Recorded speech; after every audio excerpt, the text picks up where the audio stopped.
God dag.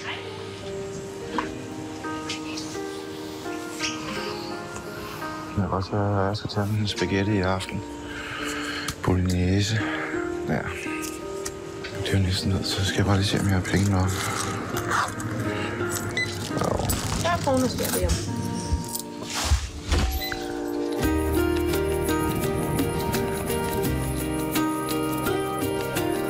Kunne jeg friste med et hus forbi? Det er bare i orden. Kom så, Felix.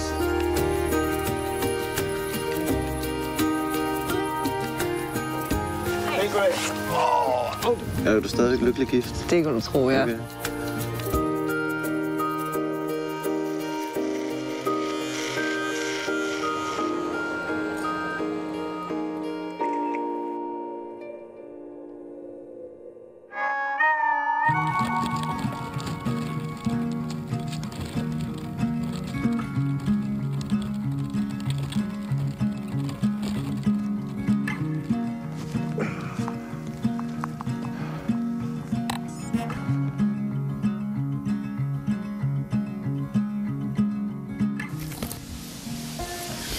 Jamen, vi skal overnatte lige 2 kilometer øst for Sønderborg. Og egentlig så, jamen, jeg har slået mit telt op herovre.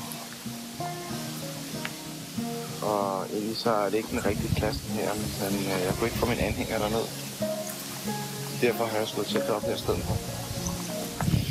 Og så har jeg også slået teltet op, fordi jeg har den her udsigt. Ja, det er et skønt sted. Og så skal man passe på, at man ikke går for tæt på kanten her, fordi der er langt ned. Felix, kom her. Jeg kan ikke lide, når han går så tæt på. Kom så herhen. Kan du så komme herhen? Tænk nu, hvis han falder ned. Men jeg tror ikke, Felix har lider af højdeskræk.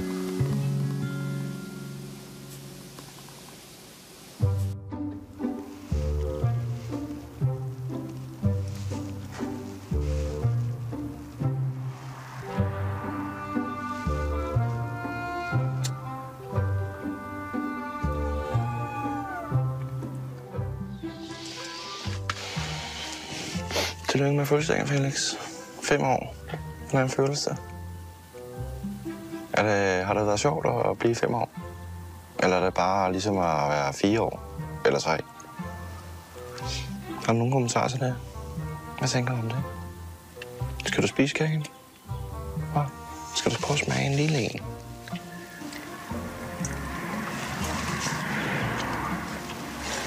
Skal du ikke have resten? Hvad med det sidste? Skal du ikke have det?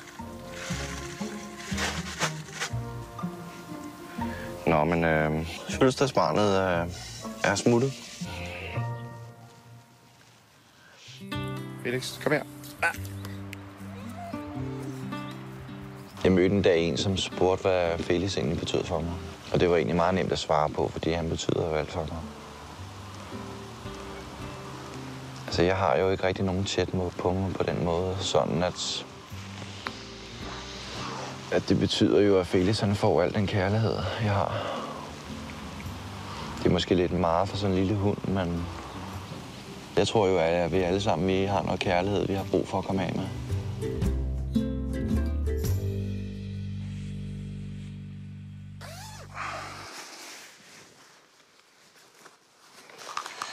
Jeg plejer altid at vælge den lette løsning og spise et stykke rugbrød eller slet ikke noget.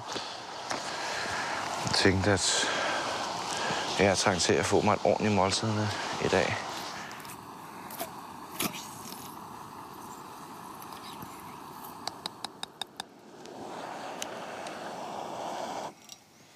Så er der mad. Velbekomme.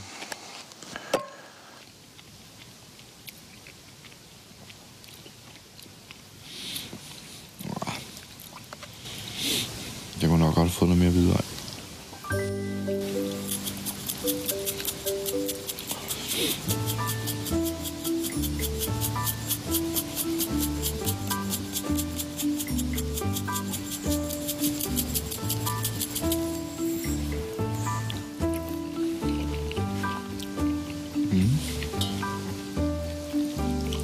Var der bare nogle cocktailpølser?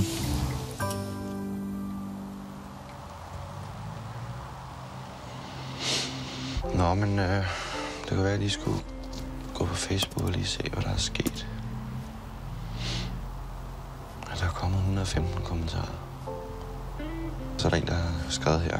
Hvis du en dag lander af shelteret ved Ejby Mose i Glostrup, så skal Bastian og jeg nok komme forbi med noget lækkert til både dig og Felix. Kan I nu passe godt på hinanden? Håber, I finder et dejligt sted for vinteren.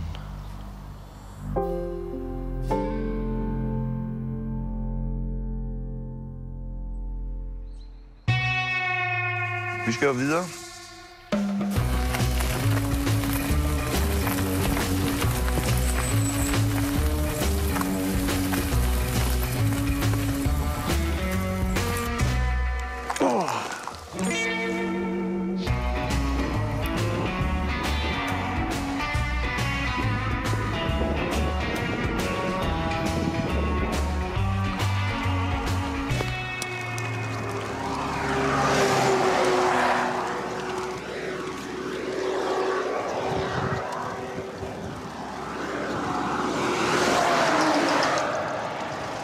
Har du en pakke med?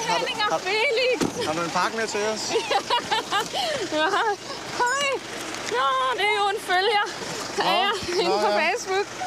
Ja, og jeg har sådan kørt rundt og kigget og ledt efter, og tænkt bare, jeg kører faktisk her hver dag. Okay. Ja. Jeg tror lige, at ja, det er nok en god idé. Og så tænker jeg, nej, nu kommer han. Jamen, det er sådan helt tilfældigt, vi er på sådan en vej her, fordi det er bare det nemmeste. Ja, ja. Og der er ikke noget rigtig trafik her. Nej, det er det nemlig. Det er bare dejligt. Og så du kører her i området med parken? Ja, det gør jeg. Jeg kører ud fra Kolding og kører over Grindsted og kører Give, så jeg lige på vej til Brande. Det er jo nogle gode lange ture, du kører. Ja, det er altså. Jeg har selv kørt med parker i 5 år. Ja. Og det var da fedt selvstændigt job. Ja. Men altså, nu var vi selvstændige vognmænd, ikke? Og det kunne sgu ikke løbe rundt. Det er det heller ikke. Jeg er ansat ved Danske Fragter som den eneste vognmand. Eller som den eneste chauffør. Men vognmænd kan jo godt se, at de kan ikke... Du kan nok være 17 timer, og det tjener ikke rigtig. Jamen, det var hyggeligt lige at møde en. Kom lige lidt til dig her. Det har du altså. Ja, og den har jeg gemt til dig længe, det kan jeg godt sige dig for hele turen. Ja, men det er også hårdt tiltrængt faktisk. Men det var hyggeligt at møde dig og sige tusind tak for det. Det er godt. I har det godt. Jamen, god arbejdslyst. Tak. Hej.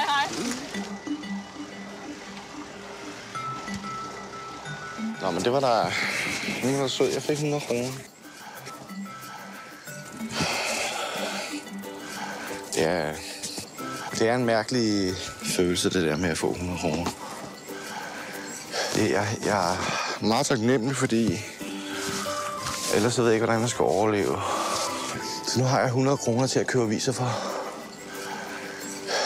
Det hjælper mig lidt, så kan jeg lige købe 10 aviser mere. Så bruger jeg også alle mine penge på det, men det skulle forhåbentlig give et lille overskud. Så jeg kan købe nye aviser og leve lidt af det samtidig.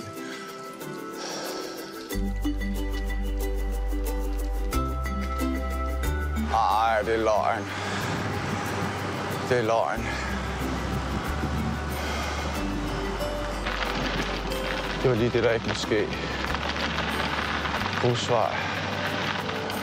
Altså, hvis jeg skal køre på det her alt for længe, så er det ikke sikkert, at til Kolding i den rigtige tid. For det her, det kommer til at tage tid.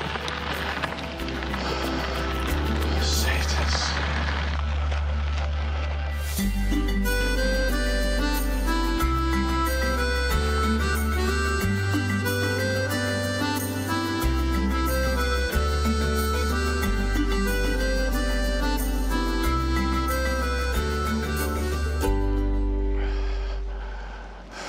Må jeg spørge dig om noget? Hvad?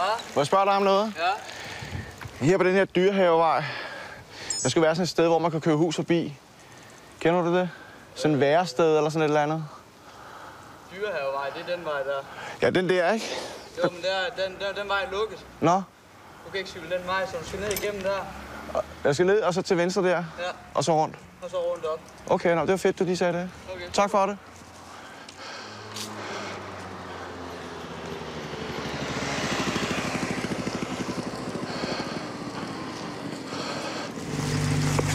Nå, men jeg skal lige ind og købe nogle aviser. Så bliver du der. Så bliver du der.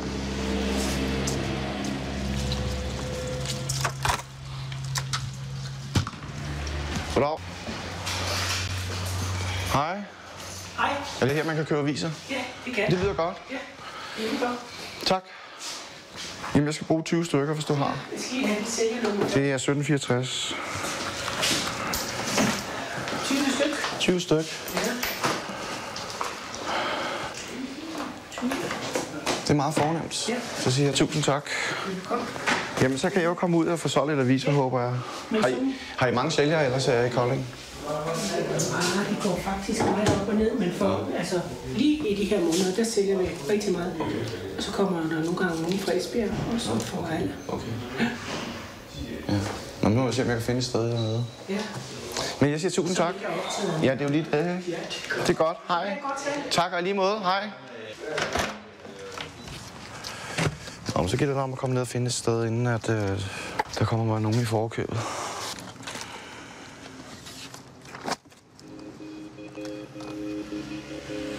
Det passer faktisk meget godt med, at Dawn og Robert og Fattig Karina, de sådan dukkede op lige da jeg blev hjemløs.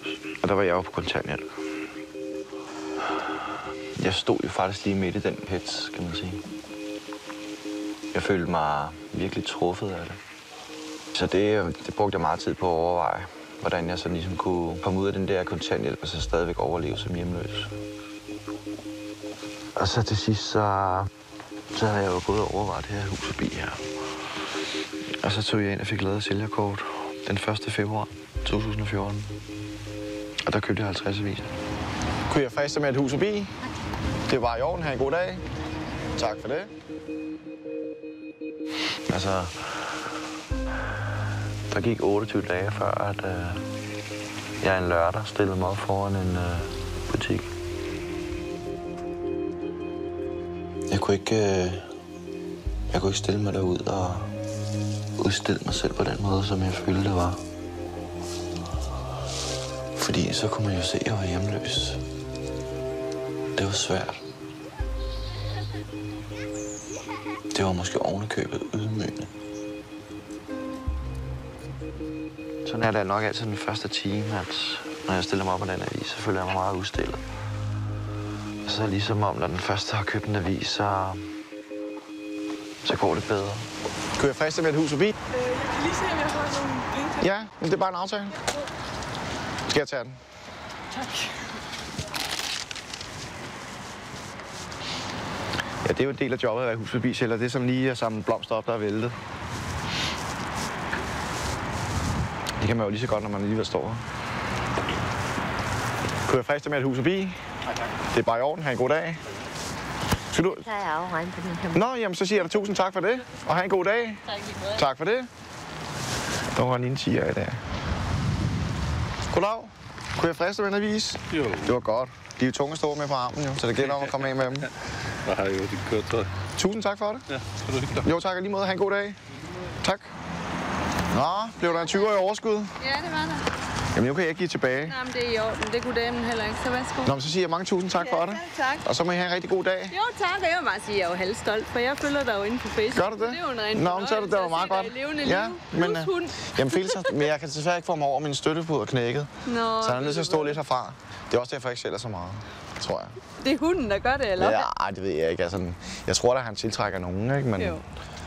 ja, det er fint nok. Men held og lykke. Jo, tak og i lige måde, og tusind tak for det. Hej, hej. Nu skal jeg hjem til Ole. Slappe af mit ben. Så nu kører vi.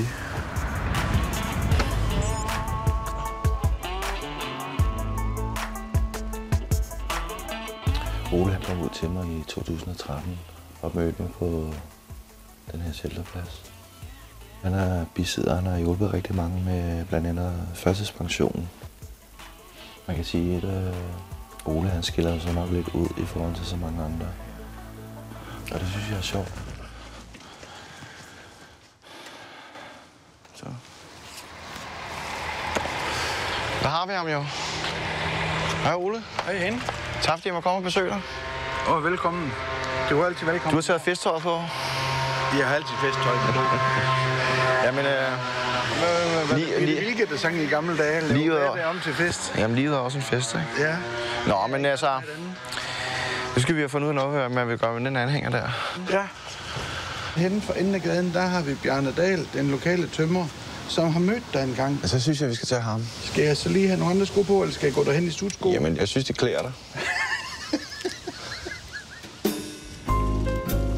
Men så går det godt? Ja. Okay. Jeg har lige været til noget sjov i dag. Hvad er det for noget? Ja, jeg ved ikke rigtig lige, om vi skal sige det, eller om vi ikke skal sige det. Jeg tror, det er mig, jeg skal fortælle, fordi... Jeg bestemmer mig selv. Ja. Jeg har på et tidspunkt siddet ved computeren for et helt år siden, eller sådan noget, og siddet og udfyldt noget til sådan et datingprogram. Nå. Fordi jeg synes jo også, det er lidt træls en gang imellem, men bare... Når man...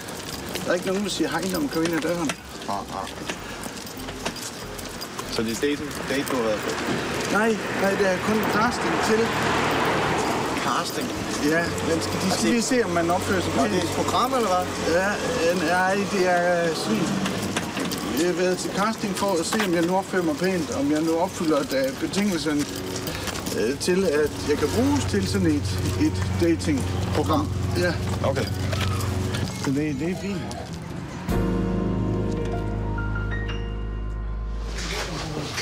Det er nu. Goddag. Tak fordi vi må komme. Det var så lidt. Jeg skal hjem og besøge Ole. Ja. Og jeg tør ikke have mine cykelanhængerne stående nede i hans kælderrum. Vi har snakket lidt med Ole i går. Han sagde, at han kunne komme med.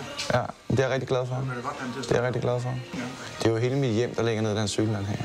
Nok på. Det lyder godt.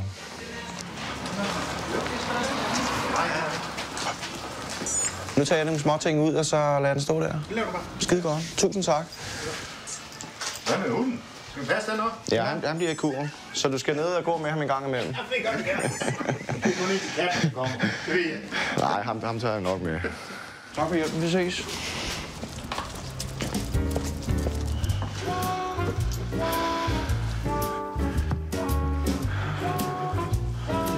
Det er udenfor i rygesalongen. Men så tror jeg bare, jeg skal hen og sidde. Ole, de der farver der. Ja, det starter med sort og gul. Det er gode komplementære farver. Og det lavede jeg om til senere til gul og rød. Og så er det egentlig først mange år efter, at orange egentlig er kommet til. Synes du, det er lidt meget? Ja, nej, men jeg synes bare godt nok, der er mange farver, ikke? Ja. De er meget skarpe. Du kan godt lide de der farver. Det er jo glade farver, Henning. Det er jo sådan, det er. Det er her, der skal du sådan lige, det skal man lige have lidt respekt for. Nå, hvorfor? Sådan, fordi det er jo sådan, sandhed den er ude i verden. Når der står, retssystemet synes at træffe sine afgørelser i blind tillid til den, der kan fremføre den mest troværdige løgn. Jamen, det passer det er jo også meget godt. Det jeg kom til at sige til en dommer engang. Nå. Jeg blev med sur. Jeg har engang haft sådan et t-shirt på, hvor det stod på... det er en god historie. Hvor jeg havde det der sådan et tryk på maven og på ryggen. Og så stod jeg derude ved den varme stol midt i det hele. Og sådan 20 minutter inde i sagen, så lige pludselig så vrises dommeren sådan rigtig... Ole, tag så den trøje af. Ja, så står jeg bare mave, så kan du give mig en tur for blufærdighedskrænkelse i retten. Ja, det er sørme rigtigt, så må det beholde min trøje på. Nå, Ole, hvad siger du? Hvad står menuen på så på i dag? Kænguru steaks. Nå, okay. Har du spist det før? Ja, det er slet ikke så ringe endda. Nå. Det er sundt for voksne. Og så er der lige sådan en her til den firebenede. Vi kan lave det til et hyggejob, så vi kan sidde på hver sin side. Hvad siger du, Felix? Skal du have et stykke kartofler? Vil han det? Nej, det gider han ikke.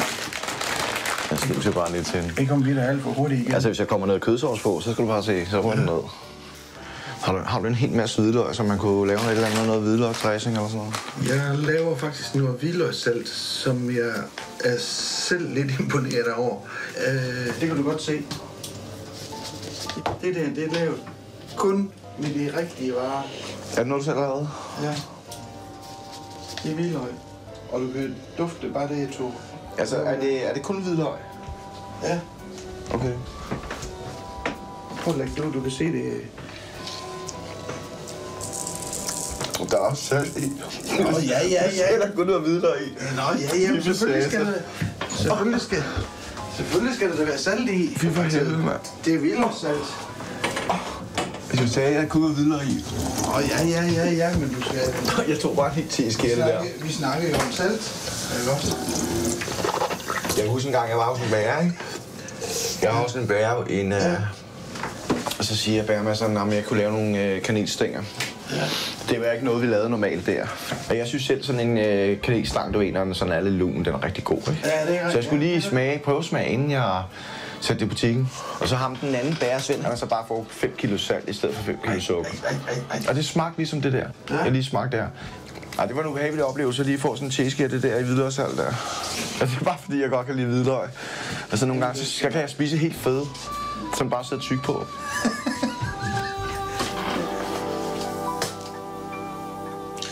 Nu når du sådan er lidt interesseret i sådan noget dating, hvad savner du så mest ved at have en kæreste? Eller en kone, for den sags skyld? Er det sådan noget som det her madlavning, eller er det bare have en at lave det sammen med? Det kunne være hyggeligt at have en at lave det sammen med. Ja. Det savner du lidt? Hold lidt i hånden en gang imellem. En at dele livets sorger og glæder med. Ja. Har du været alene længe? Kun 15 år. Det er også noget tid. Har du nogen sådan krav til, hvad... Og ved du hvad, det spurgte de også om. Hvorfor nogle typer kunne du godt tænke dig? Siger de. Det er jo ikke sådan et liv, der er delt op. Jeg ved godt, at man gør det sådan i dating og sådan noget. Men jeg kan ikke sige det om, at jeg skal have en med grønt hår og store hugtænder. Og det er jo det, hjertet vælger, kan man sige, det bliver mange gange, ikke? Ja. For du kan jo godt gå med nogle... med nogle forestillinger om, at du vil have en, der er sådan. Inden jeg lige mødte heroppe med det lyse hår, de 2 hvide hunde, hun er søde. Men man går ikke lige hen, sådan lige. Du kan sige, det er nogle søde hunde, der har. Ja. Hvad hedder det? Ja, men det så, du skal gå til hundene og sige, nej, jeg skal lige have en godbid i lommen, og sige, nej, må den få en godbid? Så har du en frikadelle i lommen. Ja, det synes jeg, det er helt sikkert. Det har jeg jo tit, når jeg går en tur. Og jeg forstår det jo ikke altid lige selv, for jeg er meget sådan, jeg kan jo snakke med hvem som helst, nogen som helst. Det virker jo også som en meget venlig mand, ja. Og nogle gange, altså... Det er ikke flammerne på trøjen, der måske... Nej, det tror jeg ikke.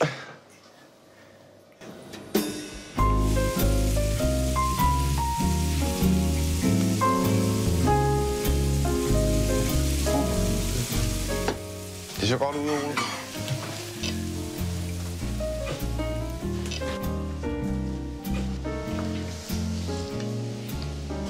Værsgo, Ole. Tak skal du have.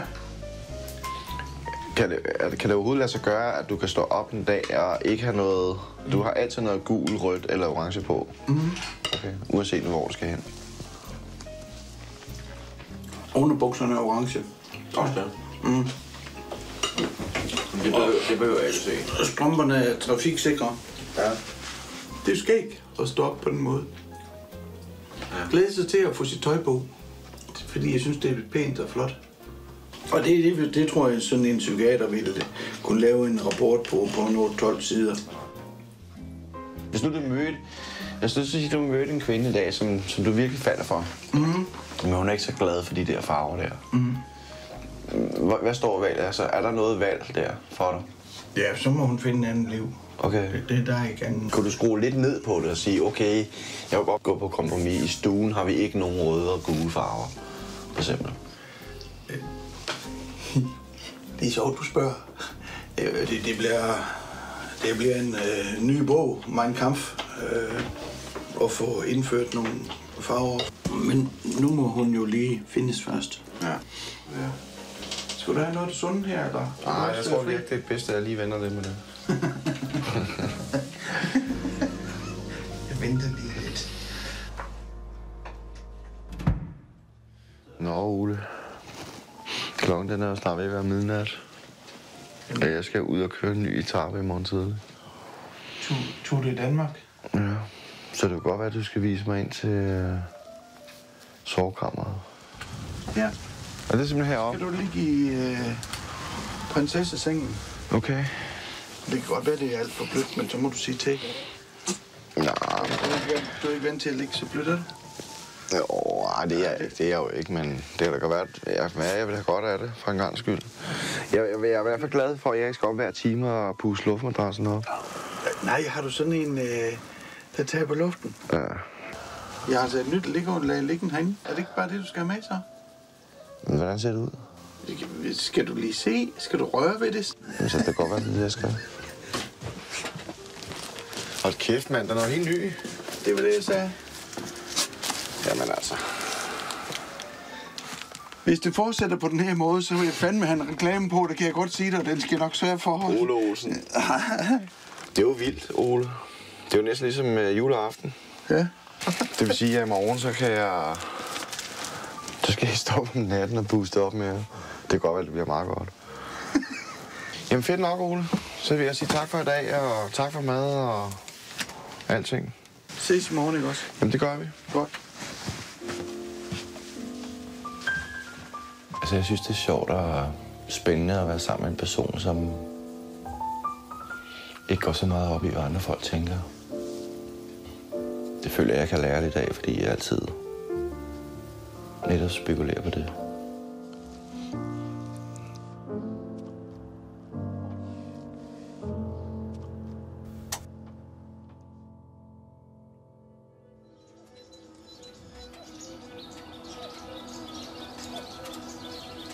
Det er godt, Ole. Tak for alting. Vi ses.